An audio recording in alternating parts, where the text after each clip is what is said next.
Que se passe-t-il lorsque plusieurs crises explosives convergent sans vrai pilote à bord? Imaginez un instant ce scénario. Washington lance un ultimatum dramatique à l'Iran, accordant 48 heures pour céder ou s'exposer à des frappes massives sur ses infrastructures énergétiques. Mais à l'expiration du délai, retournement de situation. Les États-Unis annoncent, contre toute attente, l'ouverture de négociations et prolongent la pause. De l'autre côté, Téhéran nie en bloc l'existence de toute discussion, qu'elle soit officielle ou secrète. Deux récits qui s'affrontent, deux vérités présentées, et au final, une sensation qui domine tout, celle d'une incertitude profonde et généralisée. Pendant ce temps, en Ukraine, la situation devient chaque jour plus explosive. L'escalade militaire est constante, les frappes sur les infrastructures civiles se multiplient, et chaque nouvelle alerte rapproche la région du point de rupture. En parallèle, l'Europe retient littéralement son souffle. Au moindre incident majeur au Moyen-Orient, les marchés du gaz et du pétrole vacillent, les prix s'emballent, et les grandes puissances manœuvrent fébrilement dans l'ombre. Même l'Amérique latine, traditionnellement en retrait des grands affrontements, se retrouve aspirée dans un nouveau jeu d'alliances stratégiques, où l'on sélectionne ses partenaires, parfois en écartant de grands acteurs du narcotrafic, pour protéger des intérêts économiques et géopolitiques majeurs.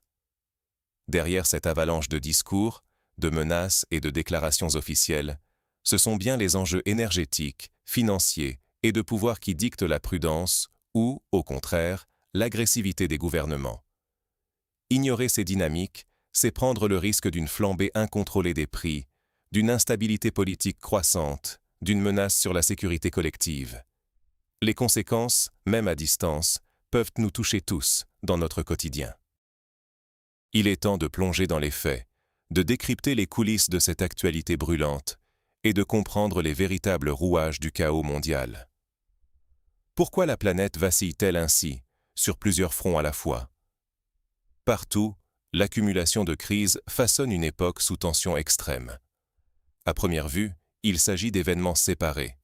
Un ultimatum américain à l'Iran, une nouvelle vague d'attaques en Ukraine, des lignes de front qui s'étendent des plaines ukrainiennes jusque dans la région de Saint-Pétersbourg, et une Europe angoissée pour sa sécurité énergétique.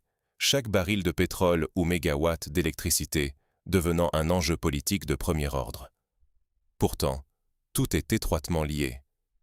Washington et Téhéran s'observent, se défient, testent leurs lignes rouges, alors qu'aux États-Unis, les tensions internes, élections à venir, débats médiatiques incessants, divisions politiques, influencent la politique extérieure, rendant les positions américaines tantôt hésitantes, tantôt d'une brutalité déconcertante.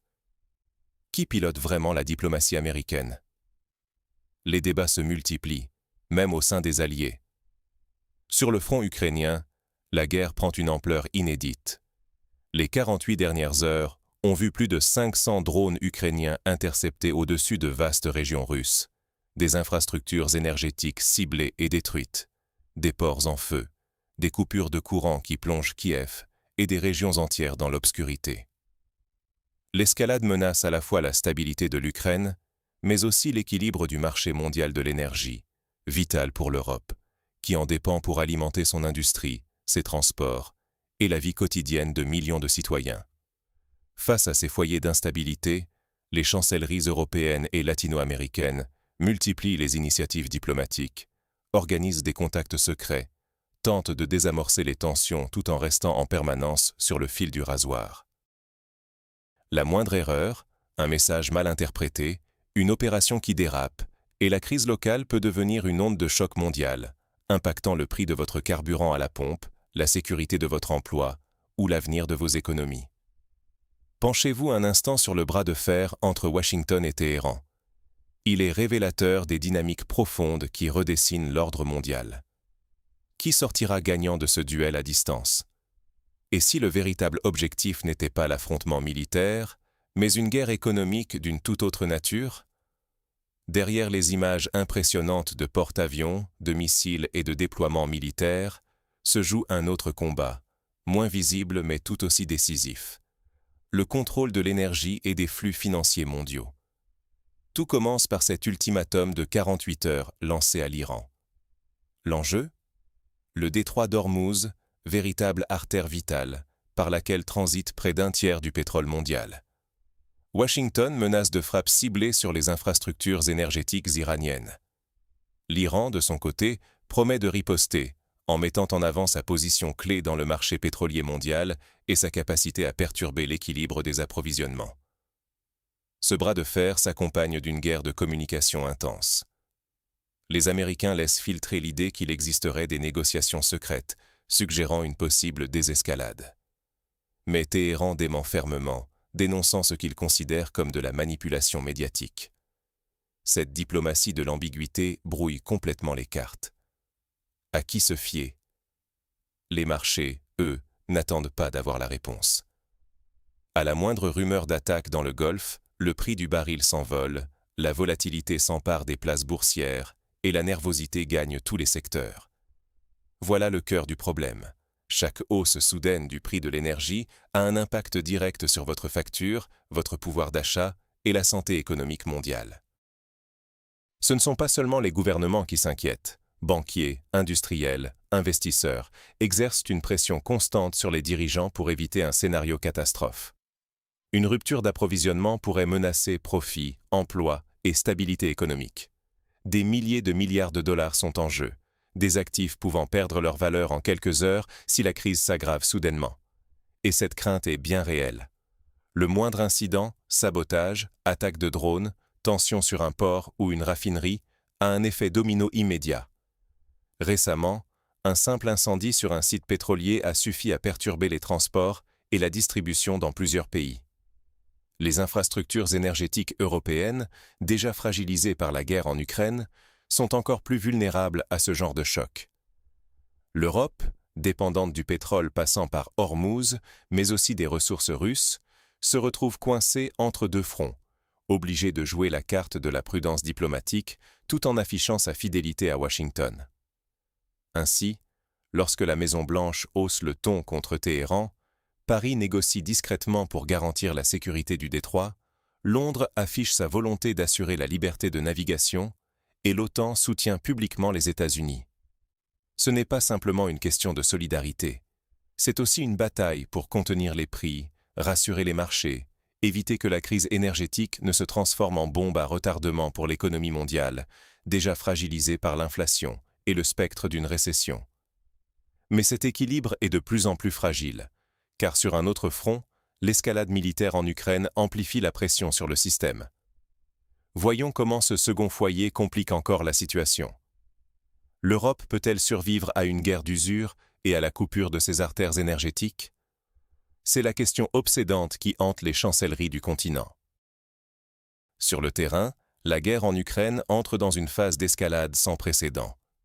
Les frappes massives de drones sur la Russie se multiplient, tandis que l'Ukraine subit des représailles systématiques sur ses infrastructures, ports, pipelines, réseaux électriques. Chaque attaque affaiblit la capacité du pays à résister, mais surtout expose l'Europe à sa plus grande vulnérabilité. L'énergie.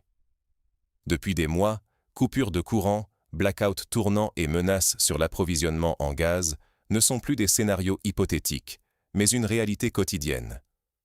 Pour restaurer les infrastructures ukrainiennes détruites, il faudrait au minimum 130 milliards de dollars sur 2 ans, selon les dernières estimations. Et ce chiffre ne cesse de grimper à chaque nouvelle attaque. Sans aide massive, l'Ukraine ne peut survivre ni militairement ni financièrement. Cette dépendance totale à l'aide occidentale met à nu les failles de la solidarité européenne. L'Union européenne tente d'afficher une unité, mais en coulisses, les désaccords internes s'aggravent. Sur l'aide militaire, les livraisons d'armes, mais aussi la stratégie face à Moscou, les divergences sont de plus en plus marquées. Certains pays, comme la France, négocient discrètement pour garantir leur propre sécurité énergétique, cherchant à ménager à la fois Bruxelles et Moscou. D'autres, comme la Hongrie et la Slovaquie, se retrouvent isolés, en particulier depuis l'arrêt du pipeline Druzhba, qui les prive de pétrole russe. Pour eux, la crise énergétique est une réalité tangible. Hausse de prix, pénurie et pression politique sur les gouvernements. Les tensions montent aussi au sujet de la place de la Hongrie dans l'UE. Bruxelles envisage d'exclure Budapest de certaines discussions sensibles, craignant des fuites d'informations ou des positions trop divergentes. Viktor Orban affiche sa volonté de défendre ses intérêts nationaux, quitte à s'opposer frontalement à la ligne dominante de l'Union. Il martèle que le pipeline Druzhba est vital pour la Hongrie et que son pays ne doit pas être entraîné dans une nouvelle escalade. Ce positionnement, soutenu activement par Israël, accentue les fractures au sein de l'Europe. Tout cela dessine une Europe qui vacille entre solidarité de façade et repli national, sous la menace de coupures d'approvisionnement, de prix qui flambent et d'une instabilité énergétique qui pourrait s'installer durablement. Si l'Union ne parvient pas à gérer cette crise et à surmonter ses divisions, c'est le quotidien de millions d'Européens qui sera bouleversé. Électricité rationnée, stations-service à sec, factures qui explosent, emplois menacés. L'enjeu n'est plus seulement la survie de l'Ukraine, mais celle de tout un continent à s'adapter à un monde devenu brutalement fragmenté. Mais la crise ne s'arrête pas là. Elle s'étend aussi aux alliances et aux jeux d'influence en coulisses. Quand les alliances vacillent, qui tire réellement les ficelles dans l'ombre? Derrière les discours officiels, ce sont des jeux d'influence subtils et complexes qui redessinent la carte du pouvoir mondial. Voyons comment les grandes puissances tentent de s'adapter à cette nouvelle donne et ce que cela implique concrètement pour l'avenir. Prenons l'Europe. Face à l'escalade en Ukraine, l'alignement sur Washington reste affiché. Garder le soutien américain, c'est maintenir l'aide à Kiev, mais aussi préserver la protection militaire de l'OTAN. Pourtant, en coulisses, la France et le Royaume-Uni multiplient les initiatives autonomes, notamment dans le Golfe, où l'accès à l'énergie est jugé vital. Leur but? Préserver un accès prioritaire au pétrole et au gaz, tout en essayant de peser sur la diplomatie régionale. Même les alliés les plus proches des États-Unis cherchent à défendre leurs propres intérêts, parfois au détriment de l'unité affichée, quitte à froisser Berlin ou Bruxelles. Au sein de l'OTAN, l'expérience ukrainienne bouleverse les pratiques. Désormais, les forces de l'Alliance s'inspirent des tactiques innovantes des Ukrainiens pour former leurs propres soldats. Cette adaptation traduit une prise de conscience. La guerre moderne exige flexibilité, technologie et innovation permanente, même pour les armées occidentales réputées les plus puissantes. Derrière ces évolutions, il y a des enjeux de crédibilité militaire, mais aussi de préservation des intérêts stratégiques de chaque pays membre, chacun cherchant à tirer le meilleur enseignement pour sa propre défense. Mais tous ne jouent pas l'unité à l'aveugle. La Hongrie, par exemple, assume pleinement son opposition à toute intervention au Proche-Orient, insistant sur la protection de ses intérêts nationaux, notamment la sécurité de l'oléoduc Druzhba. Viktor Orban, soutenu par Benjamin Netanyahou, fait entendre une voix résolument dissonante dans une Europe qui se veut unie. Ce soutien d'Israël n'est pas anodin. Il reflète des affinités politiques anciennes, mais risque aussi d'aggraver les tensions entre Budapest et Bruxelles, qui craint de voir ses positions affaiblies sur la scène internationale. Pour Orban, garantir l'énergie nationale, c'est défendre la souveraineté, quitte à s'isoler diplomatiquement et à prendre des risques calculés. En Pologne, ces tensions se répercutent jusque dans la politique intérieure. La récente visite du président polonais chez Orban a déclenché une véritable tempête politique à Varsovie. Entre le gouvernement pro-européen de Donald Tusk et la présidence plus tournée vers une Europe des nations, les désaccords s'aiguisent et la classe politique se divise. Certains y voient un rapprochement avec les pays eurosceptiques du groupe de Visegrad, d'autres parlent de simples protocoles diplomatiques. Ce débat révèle surtout une chose. L'Europe géopolitique est loin d'être unie, et chaque fracture interne fragilise la position collective du continent face aux menaces extérieures. Pendant ce temps, à Washington, on tente de renforcer son influence en Amérique latine. La nouvelle coalition annoncée contre les cartels exclut pourtant les trois poids lourds du continent: Mexique, Colombie, Brésil. Ces pays, conscients de leur poids, privilégient une politique étrangère indépendante, refusant les injonctions américaines. Derrière le discours sécuritaire, il s'agit aussi de garantir un accès privilégié à des ressources stratégiques: pétrole, lithium, cuivre, métaux rares. Aujourd'hui, contrôler ces matières premières, c'est disposer d'un atout diplomatique et économique majeur. Toute exclusion, tout mauvais choix d'alliance peut coûter très cher, en souveraineté énergétique et en influence régionale.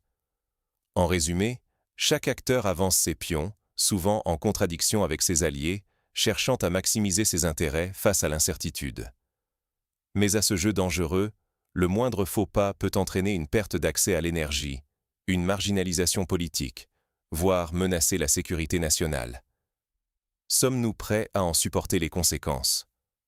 Alors, quelles leçons tirer de ce chaos géopolitique pour anticiper l'avenir et protéger nos intérêts? Dans un monde où tout peut basculer en un instant, la lucidité devient votre meilleure arme. Les crises récentes, de l'ultimatum américain à l'Iran, à l'escalade en Ukraine, jusqu'aux tensions énergétiques en Europe et aux rivalités diplomatiques en Amérique latine, ne sont pas de simples épisodes isolés. Elles révèlent un enchevêtrement d'intérêts économiques, énergétiques, militaires et stratégiques, où chaque acteur avance ses pions sous couvert de discours officiels, mais avec des objectifs clairs: gagner en influence, sécuriser des ressources vitales, imposer sa vision du monde. Ignorer ces dynamiques, c'est risquer d'être pris au dépourvu par la prochaine crise, celle qui viendra impacter le prix de votre électricité, la stabilité de votre emploi ou la sécurité de votre pays. Ce sont ces véritables rapports de force, souvent invisibles, qui façonnent notre quotidien, bien au-delà des frontières visibles sur les cartes. Les équilibres sont précaires, les alliances fragiles, et les enjeux, majeurs pour notre avenir collectif. Il est donc plus indispensable que jamais de rester vigilant, de s'informer, d'analyser avec recul et discernement. Seuls ceux qui comprennent les rouages internationaux sauront anticiper les chocs à venir et s'y préparer. Le monde ne retrouvera pas la stabilité du passé du jour au lendemain. Préparez-vous, gardez l'œil ouvert, et surtout, ne cessez jamais de questionner ce qui se joue en coulisses. À bientôt pour un nouvel éclairage.